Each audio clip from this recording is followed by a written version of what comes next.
Good morning, everyone. Great to see you. Thanks, everyone, for assembling here so quickly today.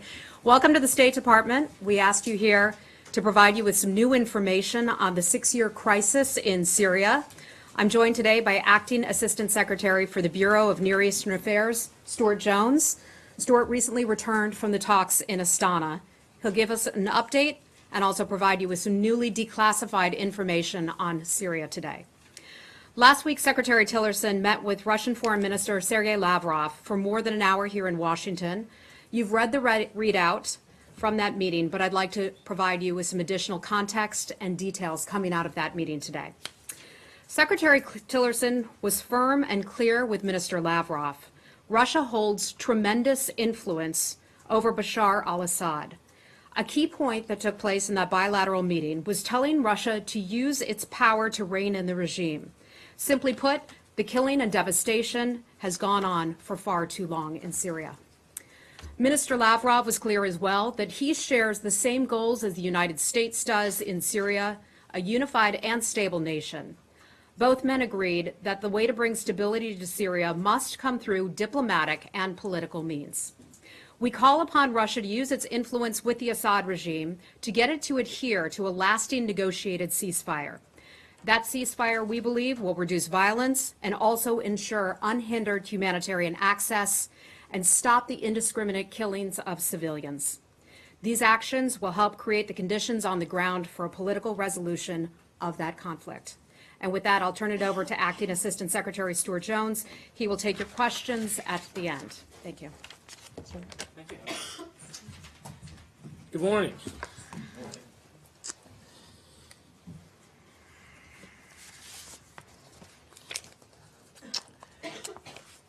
Thank you for being here this morning. Since Syria's civil conflict began in 2011, the Assad regime has treated opposition forces and unarmed civilians as one and the same, committing widespread violations of international law, including the law of armed conflict and human rights law. Today, we are releasing newly declassified reporting and photos that underscore the depths to which the Syrian regime has gone, with the continuing support of its allies, Russia and Iran. The facts we're presenting today are based on reporting from international and local non-governmental organizations, press reporting, and also intelligence community assessments. The continued brutality of the Assad regime, including his use of chemical weapons, presents a clear threat to regional stability and security, as well as to the national security interests of the United States and our allies. According to the United Nations and credible human rights organizations, the Syrian civil war has claimed more than 400,000 lives, many of which were civilians. The Assad regime's actions include well-documented airstrikes and artillery strikes, chemical weapons attacks, arbitrary arrests, extrajudicial killings, starvation, sexual violence, and denial of essential services such as food, water, and medical care to the civilian population. Since 2012, the regime has routinely conducted airstrikes and artillery strikes in dense urban centers, including with barrel bombs, improvised unguided bombs, which are sometimes described as airdropped IEDs. The Assad regime systematically targeted eastern Aleppo's hospitals in multiple strikes, killing patients and medical professionals. Excuse me. In addition to airstrikes, the regime continues to systematically abduct and torture civilian detainees, often beating, electrocuting, and raping these victims. A former regime photo documentarian working under the name Caesar has shared more than 10,000 photos of Assad's victims with the international community.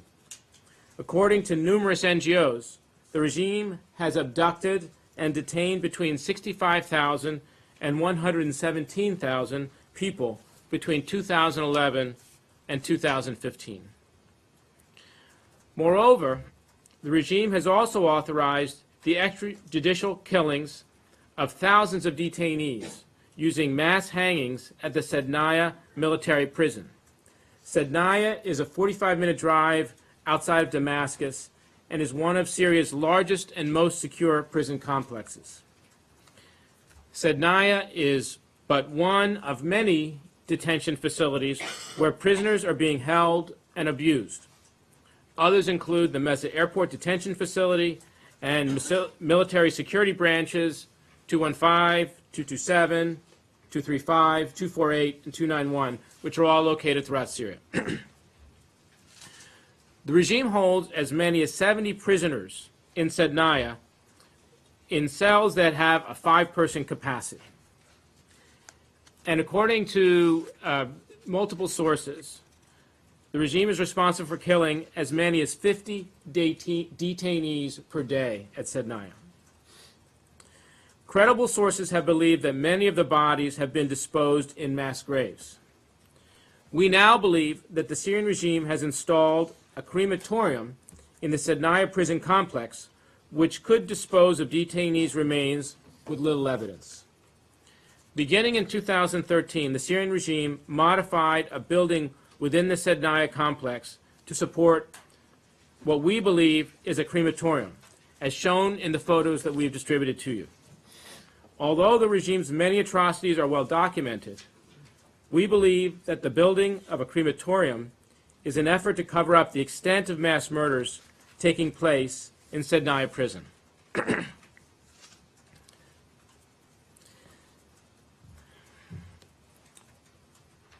United States is on record and has stated many times that we are appalled by the atrocities that have been carried out by the Syrian regime. And these atrocities have been carried out seemingly with the unconditional support from Russia and Iran. 2 weeks ago, as Heather said, I attended the Astana conference in Kazakhstan as the U.S. observer. At that meeting, led by Turkey, Russia, and Iran, the guarantors of the Astana process, it was agreed to create de-escalation zones that would reduce violence and save lives. In light of the failures of the past ceasefire agreements, we have reason to be skeptical. The regime must stop all attacks on civilians and opposition forces, and Russia must bear responsibility to ensure regime compliance. Russia joined the unanimous UN Security Council Resolution 2254, which demands that all parties immediately cease any attacks against civilians. Russia has either aided in or passively looked away as the regime has conducted an airstrike against a UN convoy, destroyed East Aleppo, and used chemical weapons, including sarin, against civilians in Idlib province on April 4. During his visit here last week, Foreign Minister Lavrov acknowledged that there is no military solution to the Syrian conflict. Russia must now, with great urgency, exercise its influence over the Syrian regime to guarantee that horrific violations stop now. So with that, I'll take your questions. Thank you very much. I'll help facilitate that. Thank you. Two things. One, are you suggesting that Russia and or Iran have anything to do with this crematorium? No. No. Okay. And then secondly, do you have any idea how many, you said thousands, mass hangings, how many of the bodies are being disposed of in mass graves, or how many are being burned? No. So you're familiar with the Amnesty International report, which projected that as many, between 5,000 and 11,000 people had been killed in Sednaya between 2011 and 2015. Right. So that gives you some idea of what the, Right. And then there's other data which suggests as many as 50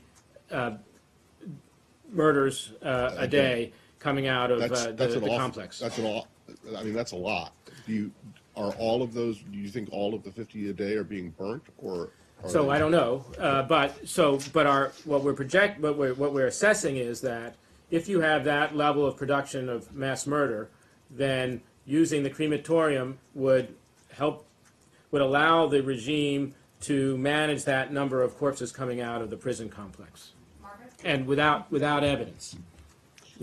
Thank you very much for doing this. Two questions for you. One, do you have any status update on the Americans, Austin Tice or others, who may be held or believed to be held by the regime? And if there's any connection here, please tell me. And secondly, you talked about the conversations with Lavrov. Again, the case made that Russia is aiding and abetting here. Did the Secretary walk away with any kind of agreement from his meeting, or any kind of achievement to have them say they're willing to step back? They've been telling multiple secretaries of state for some time they're not wedded to the Assad regime. So on the issue of the U.S. hostages, no, we don't see a connection between the U.S. hostages and what we're talking about, what's going on here at Sednaya prison. On the issue of the conversations between the Secretary and Foreign Minister Lavrov, there was productive conversations between the Secretary and the Foreign Minister. They talked about a way forward on Syria, and the Secretary acknowledged that the state of the relationship between Russia and the United States is at a low point, that Syria is one of the factors where we would like to see the relations improve.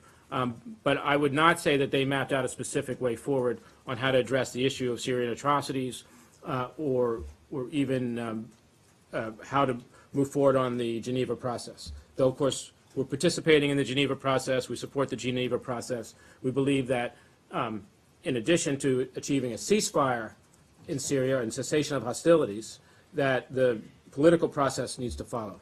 What made it productive then? I think. Hi, thank you for doing this. Have you presented Russia with this visual evidence? Have you asked them to take any actions and or gotten any response from them? So we have we have not presented this particular, I have not presented this particular evidence to the Russians, but we have an ongoing conversation with the Russians talking about the problem that their failure to condemn Syrian atrocities and their apparent tolerance of Syrian atrocities has created. And we have urged the urged the Russian government to hold the regime responsible for these atrocities. Sir? Yeah, sir? Yes, sir? Rich, Does this make the case, or is there a consideration of military action to destroy the crematorium, some of this apparatus here? As the President has said, we're not going to signal what we are going to do and what we're not going to do. At this point, we are talking about this evidence and bringing it forward to the international community, which we hope will put pressure on the regime to change its behavior. Can I just wonder extremely briefly, what makes you so sure that this is a crematorium and not just some other building? Is it this thing with a snow melt? Because, I mean, people are going to look at this, the regime in particular, and the Russians who are going to look at this and say, well, all this proves is that there's a building there and that part where there's snow is melted is simply warmer than the rest of the building.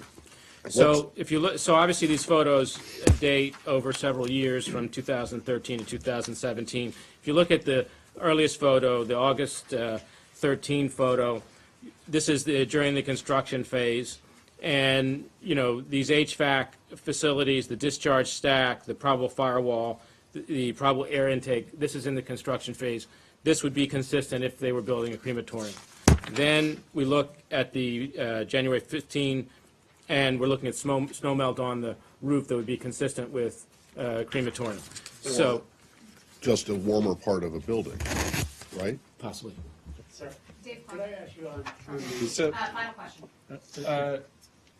If Russia refuses to do anything about this, what's next? Well, the Russians, Russian Foreign Minister Lavrov and the Russian government have indicated to us that they are interested in finding a solution on Syria. And there is no solution on Syria without a political process, and certainly an end to these atrocities. So we hope that we will now be able to work with the Russians in a constructive way to put pressure on the regime to end these atrocities, that the Russian government will take responsibility for their partner, the Syrian regime, to end these atrocities. And Can I just follow up briefly on that? You say this evidence dates back, well, you've been built up over 4 years, 2013, 2017. Did this intelligence just become concrete recently, and is that why you're releasing it today? Or are you releasing it today with the hope of a political effect? I would say that this information has been developing, and with the meeting last week between the Foreign Minister Lavrov and the Secretary, this was an opportune time to remind people about the atrocities that are being carried out inside of Syria all the time, of which this is one discrete additive piece of evidence. Sir, on ending the